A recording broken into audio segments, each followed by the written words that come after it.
And a pint of lager. Where is he going? A pint of lager. Alex Higgins often goes to a pub in Blackburn, opposite a dance hall managed by a friend, Alan Birdsall.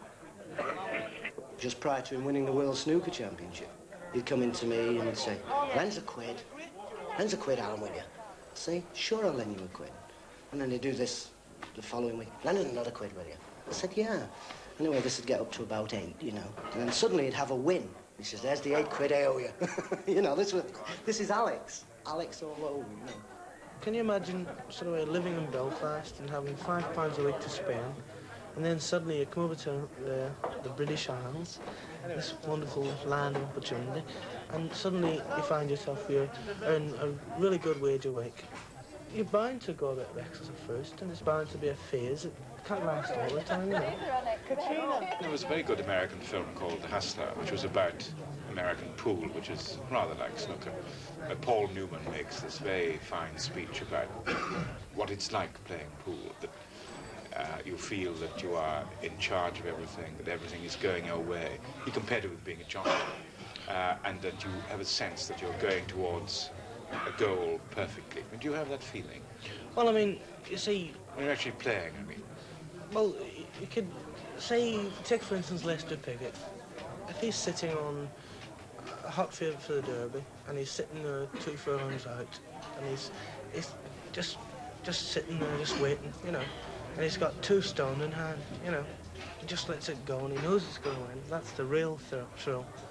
Whereas at snooker, it's just the same. If I was to play you know, well, you'd just have no chance. I'd just be sitting there waiting to pounce. The time we did interfere in a game I was playing, you missed 2 shots in a row. Remember? Well, I mean, at 4 o'clock in the morning, you're bound to expect that sort of thing, you know. But it's a No, great... I agree, of course.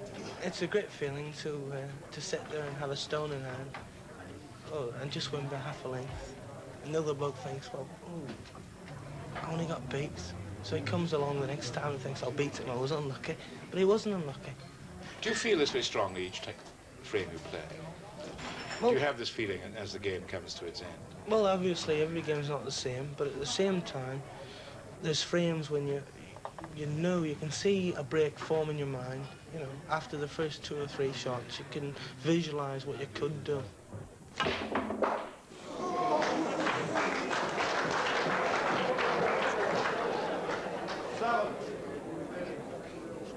You could call that the luck of the Irish, but... 12. 13. When he is playing, he is incomparable. No one else has ever made 100 break that snooker dream so quickly, 20. with such panache. Champions used to be thought remarkable if they could make 100 break in 10 minutes. The Hurricane can do it in less than 3 minutes. It's this speed that's so astonishing about his play. 27.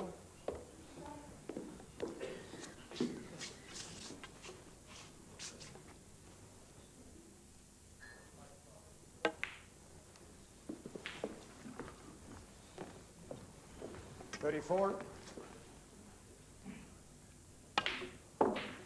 35.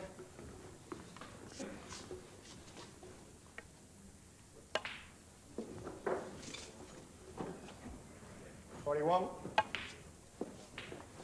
42.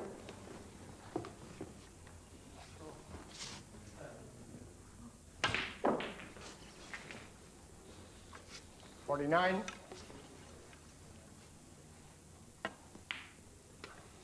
50.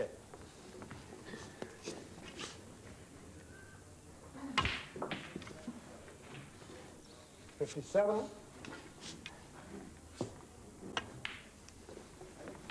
58.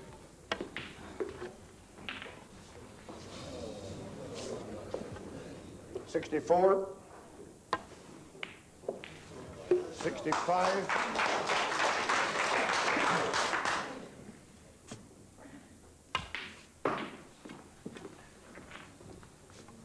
71.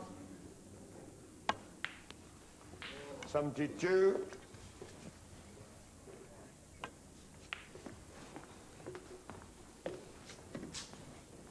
77.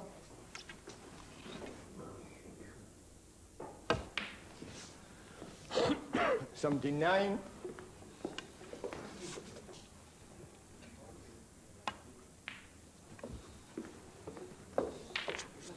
82. 86.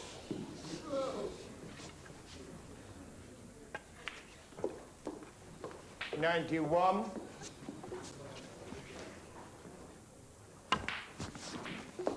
97. 100.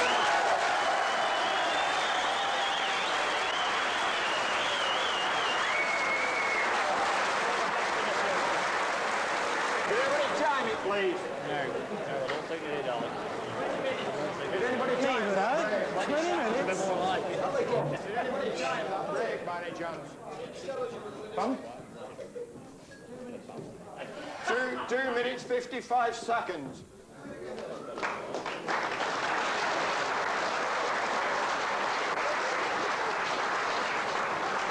We stopped at a little pub, and the landlord said, well, will you sign this for me so I can put it in the pub? You know, he gave him some document which Alex duly signed as the world professional snooker champion, 1972. And he said, if you like, he said, I'll put 1973, 1974, 1975, and 1976. This is Alec Higgins. You know, this is him.